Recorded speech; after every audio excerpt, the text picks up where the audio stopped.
오늘날 시간은 축복의 사이클이란 제목으로 삶의 순환 패턴이란 제목으로 말씀을 드리려고 합니다. 사이클, 패턴 이렇게 얘기하니까 우리의 생활 가운데 반복되어지는 우리의 삶에 대해서 말씀을 드리는데, 우리 역사의식을 가져야 된다라고 할 때 역사의식 가운데 실패한 것도 우리에게 교훈이 되어지고 성공한 것도 우리의 교훈이 되어집니다. 일본 사람들 히로시마에 60몇 년 전에 1145년 원자 폭탄 투하했던 히로시마 그 장소를 해요. 전혀 그들은 그걸 전혀 손대지를 않고 그 당시의 참상을 그대로 역사적으로 보존합니다. 시계도 보면은 그 원자 폭탄이 투하됐을 때에 딱 멈췄던 시계가 지금도 그대로 그 시간이 그대로 멈춰 있습니다. 모든 것이 멈춰 있고 하나도 훼손하지 않고 개발하지 않고 그대로 역사적으로 보존해서, 이들은 일본의 해사나 공사나 육사, 나라를 지키는 그들에게 이건 현장 합숙용으로 보이고, 그리고 성장하는 유치원이나 유초등부 중고등학생들에게, 성장하는 애들에게 일본의 이 치욕적인 역사를 너희는 기억해라. 그리고 다시는 강대국들의 이런 그들을 위해서 이런 참상의 역사가 반복돼서는 안 된다라고 하는 차원에서 그런 보존하고 지켜갑니다. 또 우리가 이스라엘 나라도 가면 마찬가지예요. 마지막까지 그들이 나라를 지키다가 순교했던, 죽었던 그들의 그 장소를 계속해서 그들은 보존하고 있고, 지금은 관광지가 돼서 엄청난 수익을 올리는 여건이 되지만은, 또 이스라엘의 그 모든 그 중고등학생이나 학생들이나 군인들, 나라를 위해서 종사하는 자들 항상 거기 와서, 역사의 현장에 와서 우리 조상들이 나라를 사랑하고 나라를 위해서 얼마나 값진 희생과 대가를 지불했는가라고 하는 사실을 역사적인 사건을 통해서 그들은 남겨주고 있는 겁니다. 그래서 우리 한국의 상당히 안타까운 것 중에 하나가 역사의식이 조금 좀 다른 민족에 비해서 약간, 우리 대한민국의 장점은 정이 많다는 점도 있고 여러 가지 좋은 점도 많지만은 또 부지런하다라고 하는 그런 장점도 가지고 있습니다. 그러나 안타까운 역사의식을 좀 놓치고 있지 않는가라고 하는 안타까움을 좀 금해보면서, 삼전도비라고 하는 우리 석촌동에 있던 게 지금 이제 저쪽으로 옮겨졌는데, 어디로 옮겼는지, 삼전도비 그 자리도 마찬가지입니다.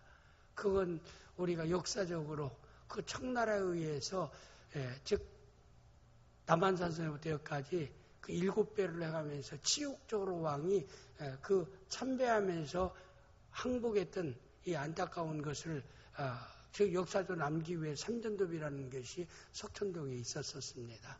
이런 역사의 치욕적인 현장도 우리 후손들이 그걸 보면서 다시는 우리나라가 치욕적인 역사의 순환이, 그런 사이클과 패턴이 다시 이 땅에 와서는 안 된다라고 하는 그런 역사적 가치가 있는 겁니다. 물론 성공에 대한 또 승리에 대한 전적비가 있고 역사적인 길도 있겠지만은, 이런 역사의식을 갖는다는 게 중요한 것은, 사람은 모든 인생사가 이렇게 자꾸 순환되어집니다.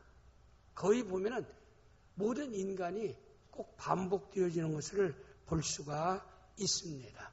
그런데 그런 가운데 오늘 저는 축복의 사이클이라고 여러분에게 말씀을 드리고 싶은 것은, 우리가 세상을 살아갈 때 인생에 여러 가지 많은 길이 있습니다. 여러 가지 길이 있지만 그 길을 간단하게 요약해서 이렇게 크게 두 가지로 이렇게 나누어서 얘기한다면, 저는 하나는 흥하는 길이고 하나는 쇠하는 길입니다. 성경에서 다윗의 집은 점점 흥하여 가고 사울의 집은 점점 쇠하여 갔더라. 똑같은 이스라엘의 왕이었는데 다윗은 점점 그가 하는 일에 흥하는 결과가 주어지고, 사울은 점점 쇠하는 결과가 주어졌다. 하나님의 놀라운 복된 역사는 점점 내가 처음 시작은 미약할지라 나중은 창대하리라. 이게 하나님의 역사입니다. 모든 하나님의 역사를 보면 그렇습니다. 시작은 미약해 점점 창대해지는 것이 하나님의 역사요. 어둠의 주관자 사탄에서는 좋은 것을 통해서 유혹하고 미혹하고 유혹과 미혹이 떨어지면 결국에는 화려한 것을 통해 유혹해서 비참한 처참한 결과로 떨어뜨리는 것이 사탄의 역사이기도 합니다. 마태복음 4장 예수님께서 시험당할 때도 마귀는 천하만국의 영광을 보이면서 나에게 경배하고 이 모든 걸 주겠다. 이건 거짓이지만은 이런 천하만국의 영광을 그리스도에게 눈으로 보이면서 하나님 말씀에 불순종할 것을 마귀는 시험했습니다. 그뿐만 아니라 에덴 동산에 인간이 하나님 형상을 따라 최고의 걸작으로 가장 행복한 삶을 살아갈 수 있는 죄로 하나님이 창조했어요. 부족함이 없는 에덴 동산에서도 이 하늘의 영광된 모자에서 교만을 되게 쫓겨났던 루시퍼라는 천사장과 천사가 이 악한 천사가 뱀을 통해서 사탄의 이름으로 뱀을 통해서 아담과 하와에게 접근해서 그들로 하여금 저 선악과를 따먹은 네가 하나님이 될 수 있다라고 하는 그 유혹을 통해서 결국에는 선악과를 따먹는 결과가 주어지죠. 그 결과 어떻게 됐어요? 하나님이 되어지질 않았다 이 말입니다.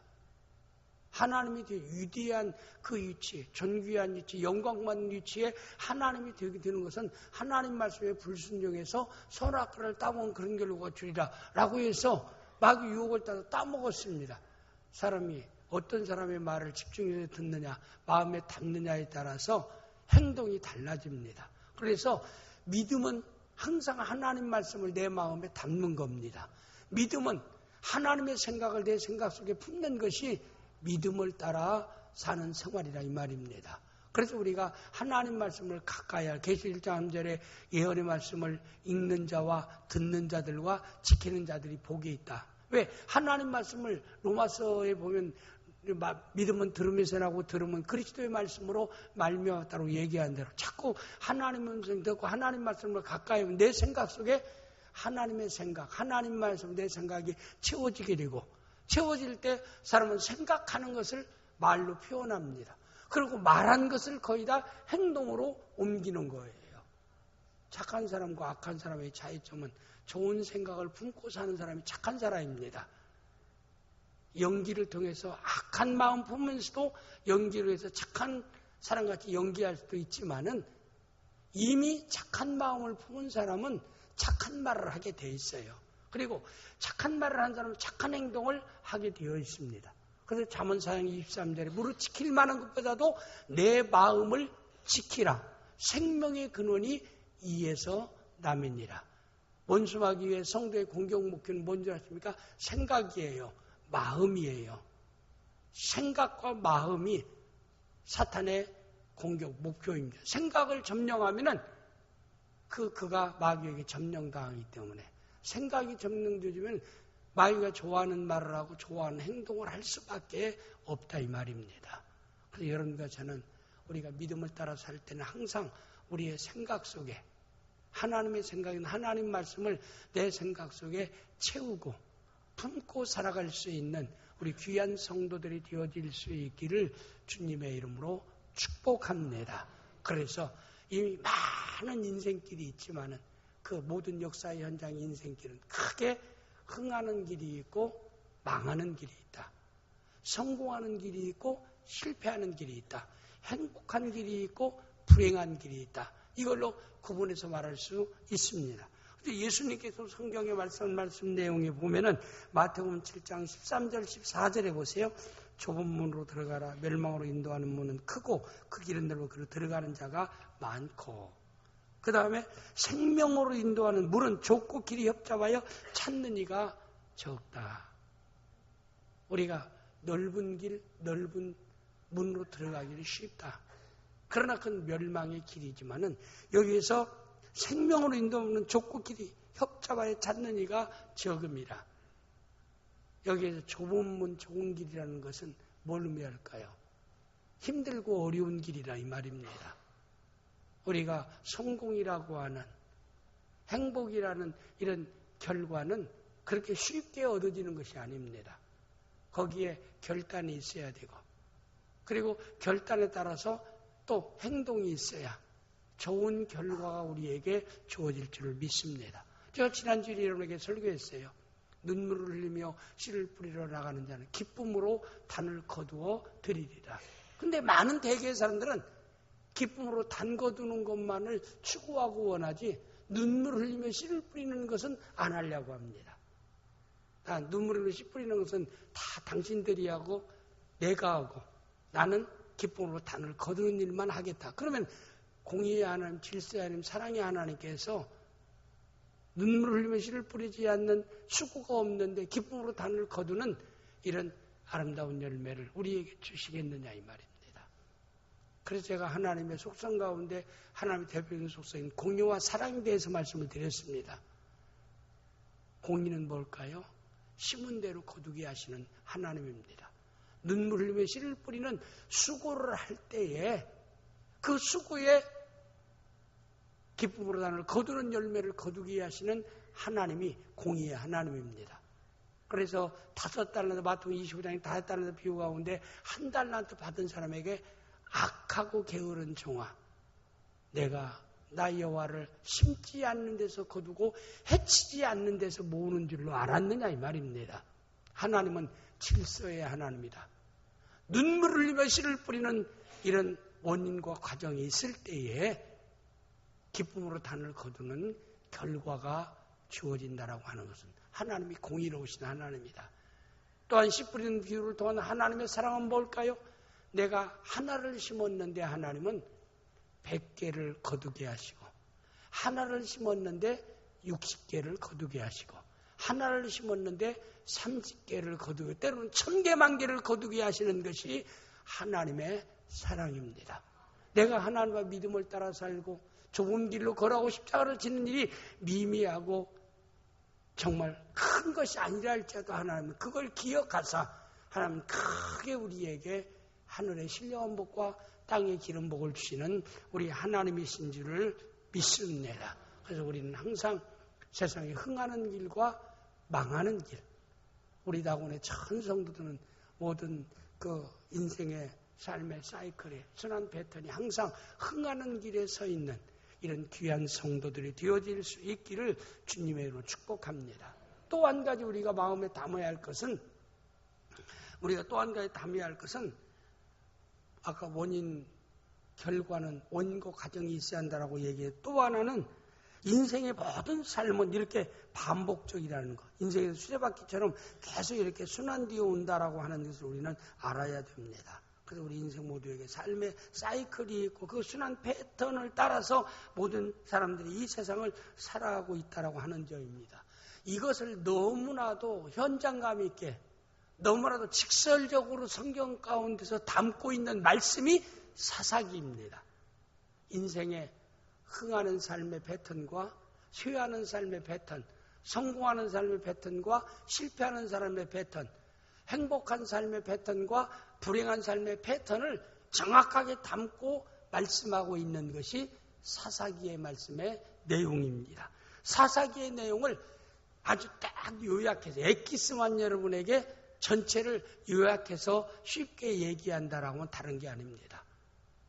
가나안 땅 이스라엘 백성들이 여호수아를 통해서 점령이 들어갔어요. 그래서 여호수아가 이스라엘의 영적 지도자로 있었고 여호수아를 중심한 원로들인 장로들이 있었어요. 이들은 끊임없이 백성들에게 여호와를 섬기는 게 축복의 사이클이다. 삶의 축복의 패턴이다. 여호와만을 섬겨야 되고 여호와를 의지하고 우리가 환경과 조건 따라 살지 말고 하나님의 말씀을 따라 믿음을 따라 살아야만이 우리는 하나님이 예비한 이 축복의 약속의 땅에서 복된 삶을 누리며 살 수가 있다라고 끊임없이 그들에게 하나님 말씀을 전달합니다. 그들이 또 하나님의 그 삶을 살아가면서 그 삶의 그 모든 하나님의 역사를 그들이 생활 가운데 증거하니까 전 이스라엘 백성들이 여호수아와 그 원로 장로님들이 있을 때는 다 하나님을 신실하게 섬깁니다. 믿음을 따라 살아갑니다. 하나님의 뜻을 따라 순종하는 삶을 살아갑니다. 그러니까 강대국들이 감히 가나안 땅을 전혀 침략을 못해요.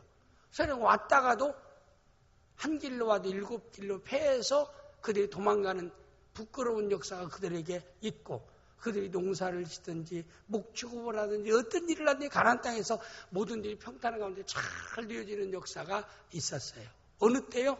축복의 사이클대로 살아갈 때 그런 하나님의 돌보심의 역사, 하나님이 복을 주시는 역사, 하나님이 지켜주시는 역사, 하나님이 함께 하시는 놀라운 역사가 이스라엘 백성들의 가나안 땅에서 있었습니다. 근데 여호수아가 죽었어요. 원로인 장로도 죽었습니다. 누가 이스라엘 백성들에게 여호와를 섬기는 축복의 패턴이다, 축복의 사이클이다 이렇게 증거해 주는 사람이 신앙을 따라 사는 것이 축복의 사이클이라고 증거하는 사람이 없어요. 왜 내가 소리 지를까요? 이렇게 하는 사람이 있어요. 좀 소리 지르는 거예요. 저도 소리 지르면 목 아파요. 이렇게 조용조용히 얘기해도 말씀 잘 들으면 얼마나 좋겠어요. 근데 저는 이렇게 열심히 설교하는데도 옳아요. 옳고 말고요. 그러니까 제가 이제 목소리를 좀 높이고, 목소리 높일 때나 내가 좋으니까 저런가 보다. 조는 것도 습관적으로 조는 것도 있고, 원수마이가 자장가 불러줘서 조는 사람도 있고, 영적으로 병들어서 조는 것도 있어요. 제가 그랬죠. 어렸을 때 병아리를 기르다 보면 병아리가요, 먹이를 좀 막 잘 먹는 병아리는 무럭무럭 잘 자라요. 건강하게. 뭐 치워도요, 이렇게 먹고 졸고, 이렇게 먹고 졸고 그런 건 제대로 성장하지를 못합니다. 성도도 마찬가지예요. 믿음의 성장은요, 말씀을 사모해야 됩니다. 예배 태도를 보면 알아요. 우리가 예배 일주일 동안 하나님 말씀 듣고 영적으로 충전하고 영혼이 단전 일을 위해 애쓰는 일이 시간 투자하는 시간 얼마나 돼?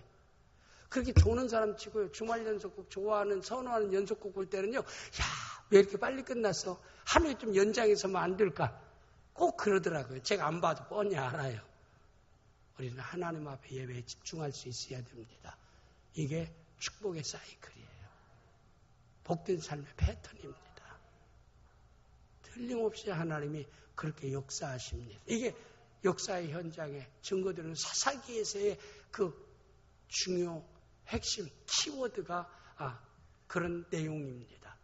그런데 이런 하나님 말씀을 들려주고 삶의 현장에 하나님의 살아계심을 증거하는 자들이 없어지니까 이들이 하나님을 떠나기 시작합니다. 성경에서는 여호와를 버렸다 그랬어요. 뭐 하나님 백성들에게 하나님이 버려지겠습니까? 이 말은 버렸다는 것은 하나님을 그들이 자의적으로 떠났다 이 말입니다. 그래서 떠나는 것을 버렸다. 우리가 그러지 않아요. 같이 인격적인 만남과 같이 생각하는데 떠났을 때는 먼저 떠난 사람이 뭐라 그래요? 저 사람이 나를 버렸어. 사실 여러분 그래 버림받은 그게 배신이라는 거 뭐예요? 버려졌다라고 할 때 버린 사람은 배신감을 안 느껴요. 아니 저 싫은 거, 야 너하고 안 만나, 너하고 함께하지 않겠어. 그러나 사실 거기에 즉 자기 의지가 아니고 또 이렇게 관계가 끊어졌을 때는 내가 배신당했다, 버려졌다라는 얘기를 합니다. 하나님은 우리와 함께하기를 원합니다. 하나님이 애굽에서 그들을 출애굽시켜서 수많은 모든 고난과 역경을 다 통과시키고 약속의 가나안 땅에 들어왔으면은 그들이 하나님과 하나님 어때요? 하나님과 함께하기를 원해요. 긴밀한 교제를 원해요. 항상 좋은 관계를 유지하기를 원해요. 하나님의 영광이 드러나기를 원합니다. 영광 받기를 원합니다. 그런데 인간 편에서 하나님의 은혜를 망각하고 하나님의 교제가 깨어지고 멀어지는 그런 모습을 볼 때 하나님 마음이 얼마나 안타깝겠습니까? 하나님을 그들은 버리고 하나님을 떠나고 대신 그들은 육신의 소욕, 육체의 본능과 욕심을 따라 살기 시작하고 하나님이 가장 싫어하는 바알과 아세라 이방신을 그들이 섬기기 시작했더라. 하나님을 떠나는 삶을 살아갈 때 하나님은 반드시 그들을 하나님이 징계하십니다. 하나님을 멀리하고 떠나면 하나님이 간섭하지 않아요. 또 네가 다 알아서 해야 하잖아요. 반드시 하나님이 징계하는 거예요. 누가복음에 두째 아들 탕자의 비유에서도 아버지를 떠나자마자 어떻게 됐어요? 허랑방탕했고 흉년 만났고 그 다음에 자기 생계, 자기 기본적인 본능적인 기본적인 욕구도 충족되지 아니하니까 들에 나가서 혐오받고 있는 돼지 치는 데 가서 돼지를 치면서 돼지가 먹는 쥐염 열매로 배를 채우고자 해도 채우지 않고 내가 여기서 줄여 죽는구나. 우리 아버지 집에 품꾼들도 배불리 먹고 일하거늘 아들인 내가 왜 이게 이 꼴이냐 이 모양 여기서 줄여 죽는구나 라고 하는 것. 이건 뭐예요? 하나님의 징계입니다. 그래서 그들이 이방인을 통해서 여호수아 들어갈 때 이방인이 가나안에 다 물러가지 않았어요. 좀 남겨져 있었어요. 우리가 인생 살면서 모든 게 완전히 해결되지 않 뭔가 항상 문제가 남겨있는 것도 여러분 우리가 주의 있게 봐야 돼요. 왜 하나님이 남겨놨는가? 이 남겨놓아야 내가 깨어있고 여호와를 의지하고 내가 믿음을 따라 살아갈 수 있는 것입니다. 하나님께 일용할 양식을 구할 때도 너희가 양식을 위해서 물질을 위해서 구할 때 일용할 것을 구하라. 그건 뭐예요? 한 달 것, 예를 들어서 1년 것, 10년 것 평생 주면은 하나님께 기도하지 않는다 이 말입니다. 하나님을 찾지 않는다 이 말입니다. 그래서 매일매일 여호와를 찾으라. 매일매일 여호와를 바라보라. 매일매일 여호와를 의지하라. 그런 뜻에서 일용할 양식을 구하라고 했던 것입니다. 그래서 하나님이 반드시 하나님 백성이 하나님을 버리고 불신앙적인 불순종 우상숭배의 죄를 범하면은 하나님이 반드시 하나님 백성을 징계하신다는 것. 죄값과 보응과 징계는 달라. 히브리서 12장의 징계는 하나님의 자녀를 징계하시고 사랑하기 때문에 징계하시고 유하여 징계한다라고 얘기했어요. 내 아들이기 때문에 그릇된 길을 걸어가면은 붙잡고 설득하고 눈물을 흘리면서 권고하고 완전 매를 손을 들고 매를 때리기도 하는 겁니다. 그러면서 징계하는 부모의 마음이 즐거운 사람이 누가 있겠습니까? 그러나 사랑하기 때문에 그런 거예요. 자녀이기 때문에 그런 겁니다. 남의 아이들이 그렇게 살면은 야, 너 그렇게 살면 광대하고 연관이 있으면 너 그렇게 살 안 돼. 얘기할 수 있지만 그렇게 네 아들처럼 그렇게 간섭하고 울면서 권고하고 매를 들고 그러겠느냐 이 말입니다. 하나님이 이런 것 저를 자녀로 삼기 위해서 생명을 주셨어요. 독생자를 주셨다 이 말입니다. 생명의 엄청난 값을 지불하고 여러분과 저를 하나님의 자녀로 세웠기 때문에 자녀인 우리가 이 땅에 하나님 축복의 사이클, 축복의 패턴대로 살기를 하나님이 원하십니다. 그런데 불행의 사이클을 따라 살아갈 때 하나님이 반드시 징계한다라고 하는 사실입니다. 그래서 징계가 없으면 사생자요 하나님의 아들이 아니라고 그러죠. 자녀가 아니라고 말씀했습니다. 내가 죄를 범하고 불의를 따라 살고 불순종의 삶을 살고 욕심을 따라 살고 내가 우상 숭배하고 살아가는 나에게는 아무런 어떤 어려움이 없다라고 하는 것은요. 그건 내 구원의 문제도 의심해 봐야 돼요.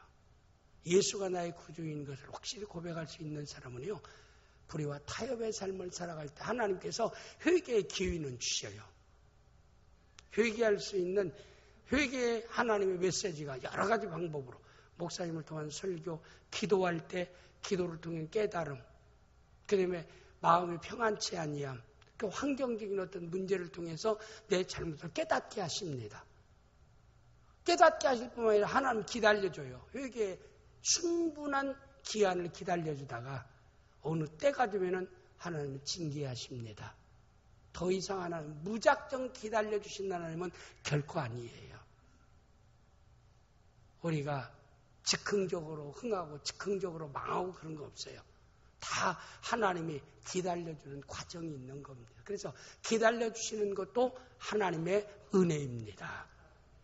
회개할 수 있도록 끊임없이 자극하시는 것도 하나님의 사랑과 은혜이지만 잘못할 때마다 즉각 하나님이 매를 들어 치지 아니하시고 회개할 수 있을 때까지 하나님이 기다려주는 것도 하나님의 은혜입니다.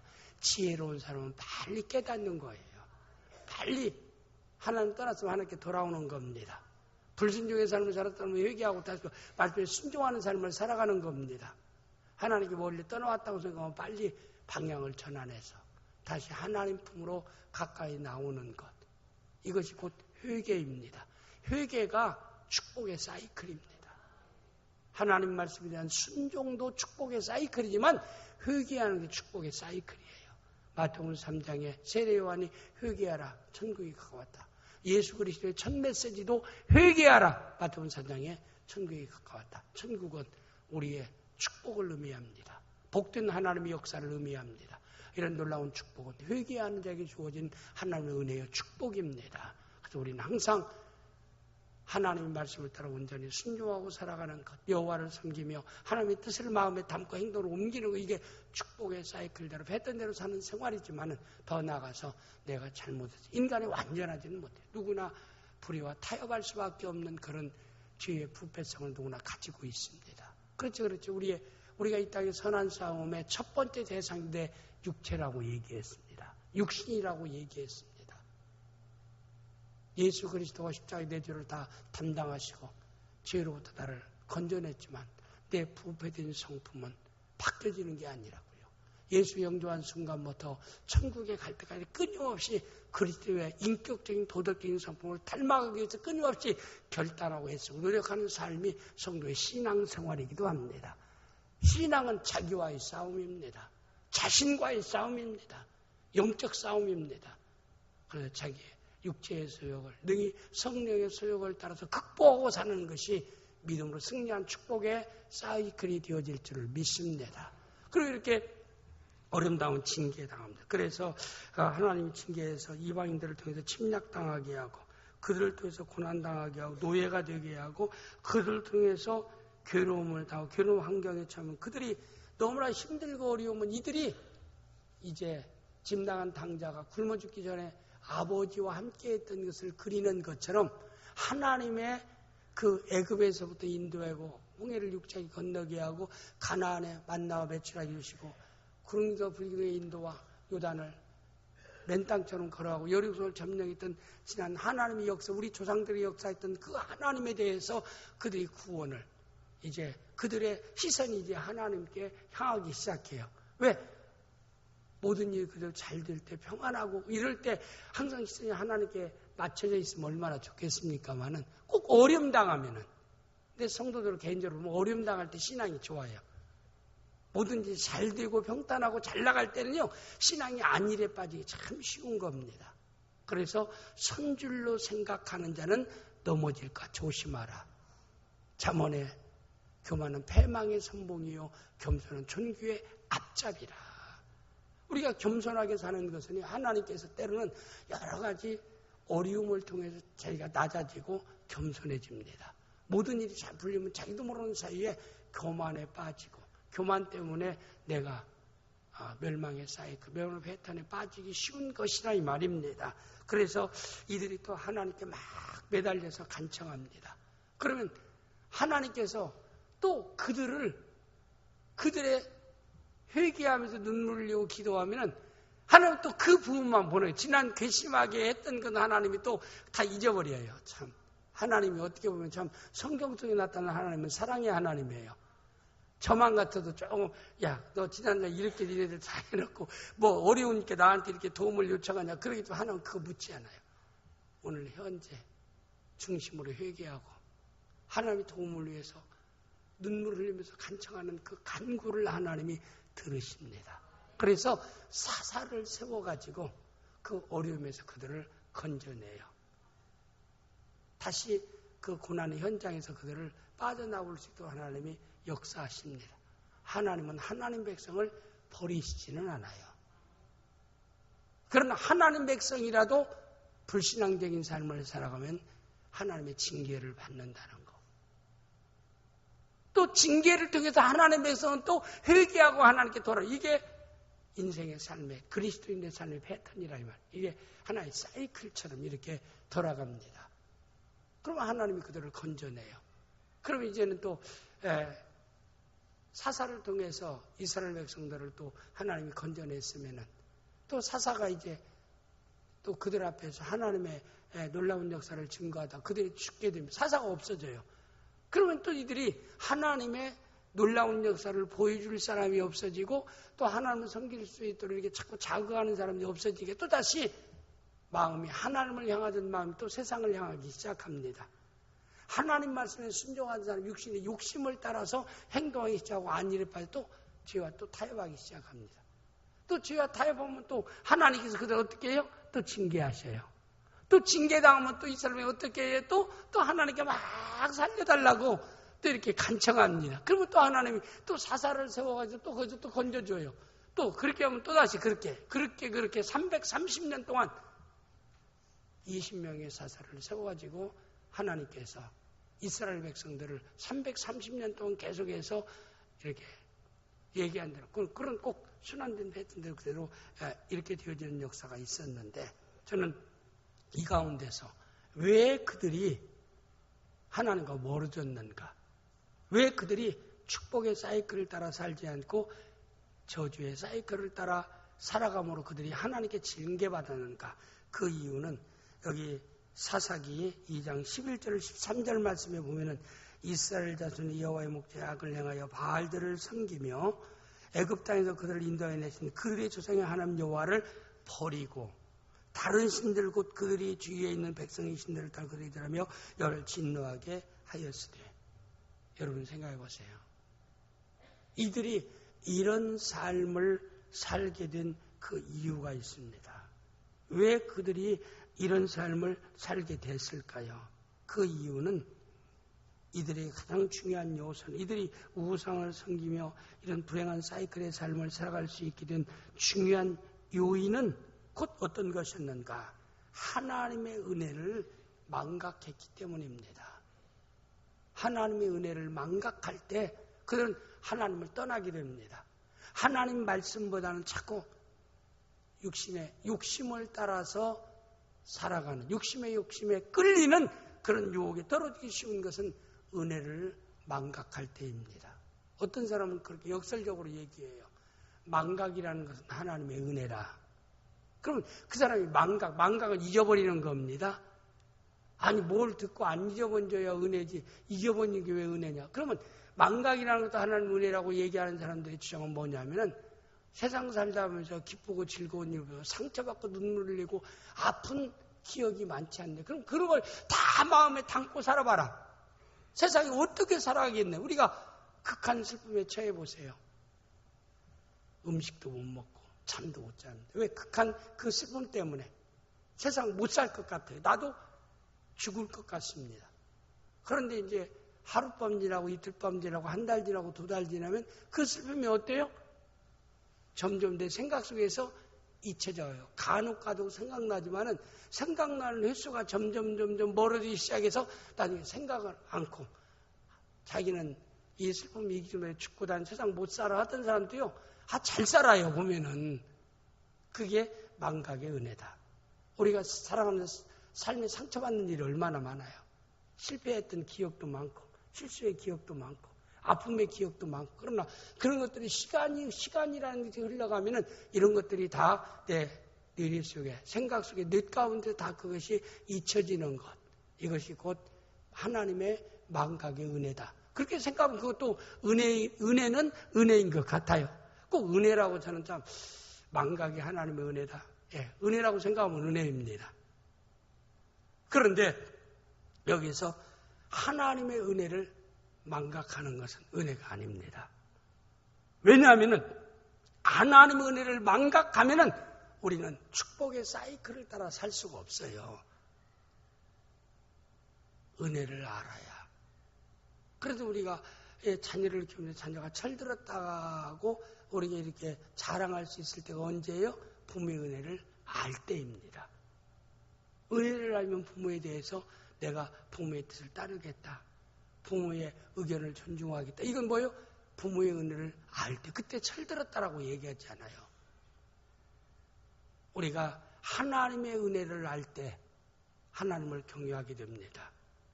하나님의 모든 말씀에 순종의 삶을 살아갈 수 있게 되어진다 이 말입니다. 그래서 하나님께서 성경 갈라디아서 1장 6절 말씀에, 이 갈라디아 교회를 향해서 바울 사도가 얘기한 말씀이에요. 갈라디아서 1장 6절 말씀 내용이 보면, 갈라디아서 말라기 1장 6절이 아니라 갈라디아서 1장 6절, 일부에서 자꾸 갈라디아서 1장 6절 말라기 1장 6절로 제가 잘못 써줬나. 갈라디아서 1장 6절 말씀 내용에 보면은 그리스도의 은혜로 너희를 부르신 일리같이 속히 떠나 다른 복음을 따르는 내가 이상하게 여기노라. 하나님께서 이미 사도 바울을 통해서 갈라디아 교인들이 그리스도의 은혜를 너희가 어찌 그렇게 속히 은혜 받고도 은혜를 떠났느냐, 왜 은혜를 너희가 잊었느냐, 그렇게 안타깝게 얘기하고 있는 것입니다. 우리 주님은 우리가 그리스도의 은혜, 하나님의 사랑의 은혜를 잊지 않기를 원하십니다. 항상 마음에 담고 살기를 원해요. 그래서 세우신 하나님의 예식이 성만찬 예식입니다. 우리 교회에서는 봄에 한 번 하고, 세례받을 때 한 번 하고, 고난주간에 한 번 하고, 추수감사절 전주간에 한 번 하고, 송구영신 예배 때 3번 합니다. 또 침례교회나 그리스도교회는 매 주일마다 이 성례식을 거행해요. 왜 성례식을 거행하냐면은 이 성례식을 거행할 때 중요한 것은 주님의 십자가의 사랑과 은혜를, 그 은혜를 잊지 말라. 내가 떡을 먹고 잔을 마실 때마다 하나님의 엄청난 십자가의 사랑을 항상 마음에 되새겨보라. 그 은혜를 잊지 말라라고 해서 세우신 하나님의 명령의 예식이 성만찬 예식입니다. 고린도서 11장 26절 말씀에, 고린도서 11장 26절, 너희가 이 떡을 먹으며 이 잔을 마실 때마다 주의 죽으심을 그가 오실 때까지 전하는 것이니라. 또 고린도서 11장 25절, 19회 동안 그와 같이 잔을 가지시고 이르시되 이 잔은 내 피로 세운 새 언약이니 이것을 향하여 마지나를 기념하라 하시니라. 예수의 십자가를 전하고 십자가를 기념하라는 뜻은 뭘까요? 하나님의 사랑을 네가 잊지 말라. 예수 그리스도의 은혜를 너희가 잊지 말라, 이 말입니다. 하나님의 은혜를 잊지 않아야 하나님을 떠나지 않게 됩니다. 하나님을 버리지 않게 됩니다. 하나님 말씀에 불순종하지 않게 되는 겁니다. 여러분과 저는 항상 하나님의 은혜를, 그리스도의 십자가의 구속의 은혜를 항상 마음에 간직하고 살아갈 수 있는 귀한 성도들이 되어질 수 있기를 주님의 이름으로 축복합니다. 왜 우리가 축복의 사이클을 따라 살지 않냐고 저주의 사이클을 우리 삶 가운데 살아가는가? 그것은 하나님과 교제가 끊어질 때입니다. 우리가 대인관계 관계 속에서요, 우리 교제가 끊어지면 멀어지는 겁니다. 그렇잖아요. 지금 자주 만나는 사람이 안 만나기 시작하고 뜸하기 시작하고 아주 안 만나면 그건 거리가 멀어진 거예요. 사랑하는 사람이나 가까운 사람은 자주 만나는 거예요. 그리고 만나보고 싶은 사람이고 함께하고 싶은 사람은 관계가 좋은 사람이고, 그러나 만나기 싫은 사람이 있어요. 그 사람은 나 만나기 싫다. 그 사람이 있는 장소는 나타나기 싫다는, 그건 관계가 멀어진 겁니다. 하나님과의 교제가 멀어지면은 자연적으로 하나님과 교제가 뜸해지면은, 교제가 멀어지면 하나님과 멀어지고 불순종의 삶을 살아갈 수밖에 없다, 이 말입니다. 그래서 요한복음 15장 4절에 우리 예수님께서 말씀한 말씀에 내 안에 거하라, 나도 너희 안에 거하리라. 하나의 교제예요. 가지가 포도나무에 붙어 있지 않으면 스루 열매를 맺을 수 없나니 너도 내 안에 있지 않으면 그러하리라. 5절에 나는 포도나무에 너희는 가지라. 그가 내 안에 내가 그 안에 거하면 사람이 많은 열매를 나를 떠난 너희가 아무것도 할 수 없습니다. 이 말씀을 꼭 마음에 담기 바랍니다. 하나님을 떠나서는 나는 아무것도 할 수 없다. 이게 그리스도인의 축복의 사이클입니다. 나는 하나님을 떠나서는 나는 아무것도 할 수 없다. 모든 삶의 중심에 하나님이 있어야 한다. 인간의 최초의 바벨탑, 그들이 단결하고 협력하고 결단하고 그 다음에 그들이 열심히 해서 바벨탑을 쌓아갔지만 그 모임 가운데 누가 없었어요? 하나님이 안 계시니까 바벨탑은 실패하고 말았습니다. 우리의 가장 중요한 것은 우리의 삶의 중심에 하나님이 계셔야 합니다. 가정에 그리스도가 계셔야 합니다. 교회에 그리스도가 계셔야 합니다. 하나님이 계셔야 합니다. 우리 마음속에 항상 하나님이 계셔야 돼요. 그러기 위한 우리 항상 긴밀한 교제는 예배를 통해서, 긴밀한 교제는 기도를 통해서 긴밀한 교제가 이루어지는 겁니다. 예배는 하나님과 긴밀한 교제예요. 하나님과 가까워지는 하나의 그 예식입니다. 의식입니다. 그리고 기도를 통해서 하나님과 영적 교제를 이루게 되어 있을 때 우리는 예수 안에서 그의 가지로서 그리스도 안에서 많은 열매 있는 삶을 살아가는 귀한 성도들이 되어질 줄을 믿습니다. 축복의 사이클은 여호와를 섬기는 것, 그의 말씀에 순종하는 것, 또 내가 믿음이 약해서 또 하나님을 버리고 불순종의 삶을 살다가도 하나님께서 회개에 대한 경고하심이나 은혜로운 역사가 있을 때, 환경을 통해서나 목회자를 통해서나 꿈을 통해서나 신앙 양심을 통해서 그런 회개를 촉구하는 하나님의 음성에 민감하게 아멘하고, 그리고 회개하고 부르짖어 기도하는 사람이 축복의 사이클을 따라 살아가는 성도입니다. 이런 복된 삶을 살아감으로 요한복음 10장 10절 말씀대로 내가 옹선양으로 생명을 얻게 하고 더 풍성히 얻게 하려 함이라는 풍성이 얻는 삶을, 풍성히 누리는 모든 삶을 살아갈 수 있는 우리 귀한 성도들이 되어질 수 있기를 주님의 이름으로 축복합니다. 기도합니다. 아버지 하나님, 우리 인생에 항상 축복의 사이클